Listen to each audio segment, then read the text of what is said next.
मोदी के छोटे भाई प्रहलाद पहुंचे अयोध्या, हनुमानगढ़ी और रामलला का किया दर्शन पूजन। प्रयागराज में सीएम योगी आदित्यनाथ ने संतों से किया संवाद, महाकुंभ की व्यवस्थाओं को लेकर संत गदगद।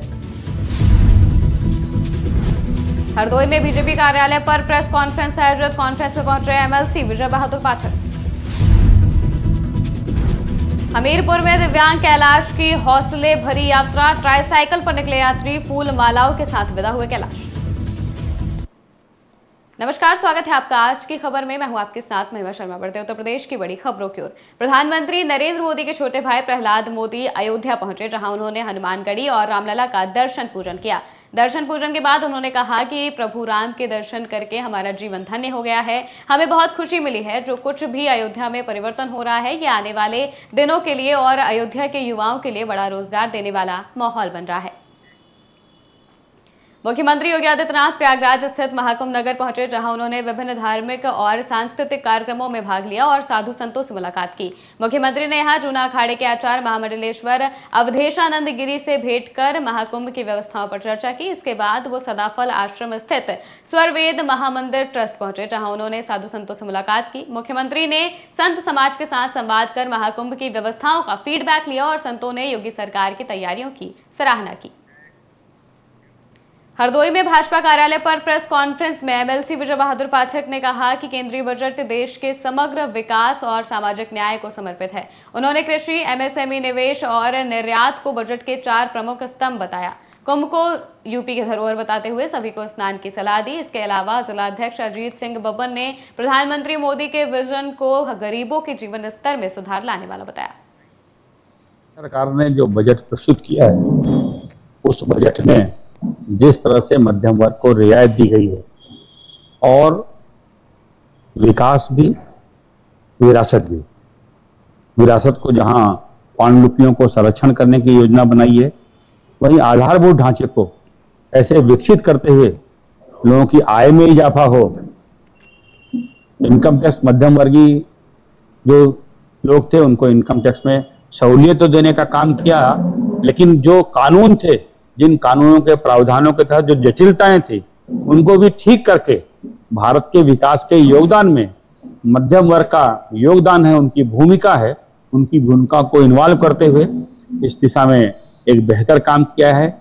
ऐसे अनुसूचित वर्ग, महिलाएं, उनको भी रोजगार के अवसर उपलब्ध कराएं। इसलिए चाहे मुद्रा लोन हो, चाहे अन्य योजनाएं हो, उन अन्य योजनाओं में उनकी भागीदारी सुनिश्चित करते हुए उन सबको मिलकर के भारत प्रगति की ओर हो, भारत उन्नति की ओर हो और आत्मनिर्भर भारत बने, इसको लेकर संकल्पित यह बजट है। उस बजट के प्रावधानों को लेकर के आज यहाँ लोगों से। हमीरपुर के दिव्यांग कैलाश ने प्रयागराज महाकुंभ में त्रिवेणी स्नान का संकल्प लिया है। ट्राईसाइकिल पर सवार होकर वो सक्षम कार्यालय से रवाना हुए, जहां लोगों ने फूल मालाओं से उनका उत्साह बढ़ाया। कैलाश ने बताया कि वो 4-5 दिन में प्रयागराज पहुंचेंगे और आस्था के इस पर्व में शामिल होंगे। उनकी ये यात्रा हौसले और श्रद्धा की मिसाल बन गई है।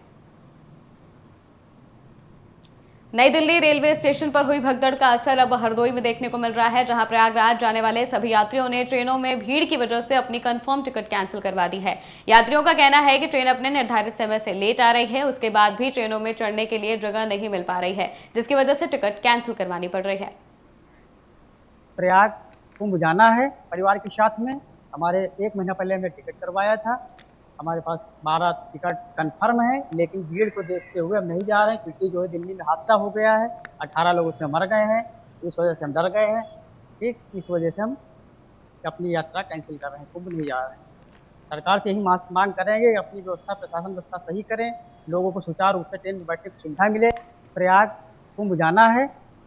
पीलीभीत पुलिस ने विदेश भेजने के नाम पर ठगी करने वाले गिरोह का भंडाफोड़ किया है। पुलिस ने भंडाफोड़ करते हुए 7 आरोपियों को गिरफ्तार किया है। ये गिरोह फर्जी दस्तावेजों के जरिए नौजवानों से लाखों की ठगी कर रहा था। पुलिस ने उनके पास से कार, मोबाइल, लैपटॉप और 60 से ज्यादा फर्जी प्रमाण पत्र बरामद किए हैं। कोतवाली, पूरनपुर और थाना माधोटांडा पुलिस की संयुक्त कार्रवाई में गिरफ्तारी हुई और आरोपियों पर संगीन धाराओं में मुकदमा दर्ज कर उन्हें जेल भेज दिया गया। देखिए, श्रीमान पुलिस अधीक्षक महोदय के कुशल नेतृत्व में पीलीभीत पुलिस द्वारा एक अभियान छेड़ा गया है, जिसमें हमारे पास बहुत से मुकदमे ऐसे आए हैं जिसमें भोले भाले स्टूडेंट्स जो कि विदेश जाने के इच्छुक हैं, उनको सपने दिखाकर उनको गलत तरीके से विदेश भेजा जा रहा है या भेजा जाने के नाम पे ठगी की जा रही है। इसमें फर्जी मार्कशीट बनवाना, फर्जी दस्तावेज लगाना, एक सही कैंडिडेट के बिहाफ पे गलत कैंडिडेट का इंटरव्यू दे देना, इस तरह की घटनाएं हमारे सामने आई है। तो इसी क्रम में 2 मुकदमे प्राप्त हुए थे पूरनपुर थाने पर और एक एक मुकदमा प्राप्त हुआ था माधोटांडा थाने पर। उसी क्रम में एक मुकदमा पीलीभीत पुलिस द्वारा भी लिखवाया गया है, जिसमें सही कार्रवाई करते हुए 7 अभियुक्तों को अभी तक गिरफ्तार कर लिया गया है, 7 पूरनपुर में और 2 माधोटांडा में, और 2 शेष हैं जिनके विरुद्ध विधिक कार्रवाई अभी। बदायूं में भीषण सड़क हादसा देखने को मिला, जहां हाईवे पर कार ओवरटेक करने के दौरान डिवाइडर से जाकर टकरा गई और पलटकर रोड किनारे गिर गई। मौके पर भीड़ ने कार में मौजूद व्यक्ति को निकाला। इसके बाद पुलिस भी मौके पर पहुंच गई। गनीमत रही कि जान माल का खतरा नहीं हुआ, लेकिन कार चालक को गंभीर चोट आई है, जिसे इलाज के लिए जिला अस्पताल में भर्ती कराया गया। रायबरेली में पुलिस को बड़ी सफलता हासिल हुई है। पुलिस ने एक ऐसे गिरोह के सदस्यों को गिरफ्तार करने में सफलता हासिल की है जो घरों के बाहर चार्जिंग पर लगे ई रिक्शा को चोरी कर लेते थे। फिलहाल पुलिस ने गिरोह के सभी आरोपियों को चोरी किए गए ई रिक्शा के साथ गिरफ्तार करते हुए जेल भेज दिया है। ये मिल एरिया थाना क्षेत्र के अंतर्गत जो है बैटरी ई रिक्शा जो है चुराने वाले ग्रुप का पर्दाफाश किया गया है और मिल एरिया थाना क्षेत्र में इस संबंध में मुकदमा अपराध संख्या 48/25 303 317 BNS की धारा में पंजीकृत किया गया था। और घटनाक्रम इस प्रकार था कि बैटरी चार्जिंग में लगी हुई ई रिक्शा को कुछ लोगों ने चुरा करके ले गए। इस संबंध में तहरीर प्राप्त हुई, सुसंगत धाराओं में अभियोग पंजीकृत किया। मिल एरिया की टीम ने इन सभी 6 अभियुक्तों को गिरफ्तार किया गया। इनके नाम है रंजीत, फरीद, दीपू, मोहम्मद हनीफ, साजिद और सिराज। इन लोगों ने उनको ई रिक्शा चुरा करके और उसको पहले बैटरी और ई रिक्शा अलग अलग कर करके बेचने का ये करते हैं। इन्होंने अन्य भी थाना क्षेत्र में या कहीं और भी घटना की होगी, इस संबंध में भी हम लोग इसकी जाँच कर रहे हैं। क्योंकि सहारनपुर के थाना मंडी क्षेत्र में एक नौजवान युवक ने गृह कलेश के चलते फांसी के फंदे पर झूलकर खुदकुशी कर ली। मौत की खबर से घर में कोहराम मचा हुआ है। सूचना पर पहुंची थाना मंडी पुलिस ने शव को कब्जे में लेकर पोस्टमार्टम के लिए भेज दिया और मामले की जांच शुरू कर दी। उत्तर प्रदेश की खबरों में फिलहाल इतना ही। देश और दुनिया की तमाम खबरों के लिए देखते रहिए आज की खबर।